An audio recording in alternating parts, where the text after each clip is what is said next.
অন্য বস্ত্র, শিল্প, কলকারখানা, শিক্ষা, স্বাস্থ্য থেকে এমন কোনো সেক্টর নাই জিয়াউর রহমান কাজ করে নাই, উন্নয়ন করে নাই। আজকে জিয়াউর রহমান আমাদের মাঝে নেই, তার সুযোগ্য সন্তান জনাব তারেক রহমান আছে। উনি আমাদেরকে পাঠিয়েছেন আপনাদের ইউনিয়নে কৃষক সমাবেশ করতে। আজকে আমরা বক্তব্য দিব না, আপনারা বক্তব্য দিবেন, আমরা শুনবো। আমাদের সম্পূর্ণরূপে নিষেধ আছে, সম্পূর্ণরূপে নিষেধ আছে, কোন নেতার বক্তব্য আজকে হবে না। আমি শুধু কেন আজকে সমাবেশ, আপনারা কি বলবেন, আমরা কি বলবো, সেগুলো নিয়ে কথা, সেজন্য আমি দু একটি কথা বললাম। বক্তব্য কারো নাই, বক্তব্য আমারও নাই, বক্তব্য আমাদের এখানে মঞ্চে যারা আছে কৃষক নেতা, আমাদের পিছনের সকলেই কৃষক নেতা, ওনাদেরও কোনো বক্তব্য নেই, আমাদের কোনো বক্তব্য নেই, আমারও কোনো বক্তব্য নেই, এখনো নাই, পরেও নেই।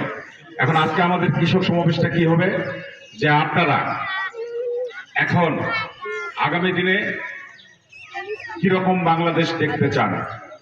যদি আপনাদের ভোটে আগামীতে বিএনপি ক্ষমতায় আসে, তাহলে আপনাদের কৃষকের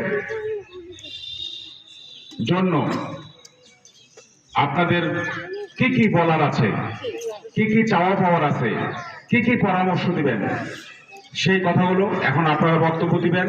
আপনারা হাত তুলবেন, হাত তোলার পর আমাদের মাউথপিস আপনাদের কাছে চলে যাবে। আপনারা সংক্ষেপে আপনাদের মনের চাওয়া পাওয়া, আকুতি, আপনাদের যে সমস্যাগুলো সেগুলো বলবেন। আপনাদের বক্তব্যগুলো আমরা ভিডিওতে ধারণ করব এবং আমাদের জাতীয়তাবাদী কৃষক দল কেন্দ্রীয় সংসদ অর্থাৎ ঢাকায় পাঠাবো। ঢাকায় সেখান থেকে এই বক্তব্যগুলো, যেগুলো আপনারা ভালো পরামর্শ দিবেন, ভালো পরামর্শ দিবেন যে আগামী দিনে বিএনপি সরকার আসলে এখনকার এই বিগত দিনের যে ফ্যাসিস্ট খুনি স্বৈরশাসক হাসিনা সরকার আপনাদের অধিকার বঞ্চিত করেছে, আপনাদের যে সমস্ত চাহিদা ছিল, পাওনা ছিল, অধিকার ছিল, সেগুলো পূরণ করে নাই, এবং বর্তমানে যে সরকার আছে তারাও করতেছে না। তো আপনারা আগামী দিনে বিএনপি সরকার আসলে কি কি আপনাদের দাবি আছে, দাবা আছে, কি কি আপনাদের পরামর্শ আছে, সেগুলো আপনারা বলবেন। আমার পুরুষ কৃষক ভাইরাও বলবেন, আমার বোন মহিলা কৃষক যারা আছেন হাত তুলবেন, মাইকটা আপনার কাছে যাবে, আপনি নির্ভয়ে আপনি কথা বলবেন।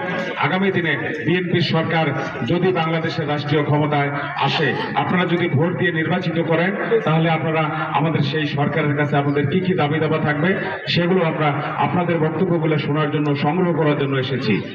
এখন মাউথপিস আপনাদের কাছে যাবে, আজকের সমাবেশ এখন শুরু হবে। ধন্যবাদ সবাইকে।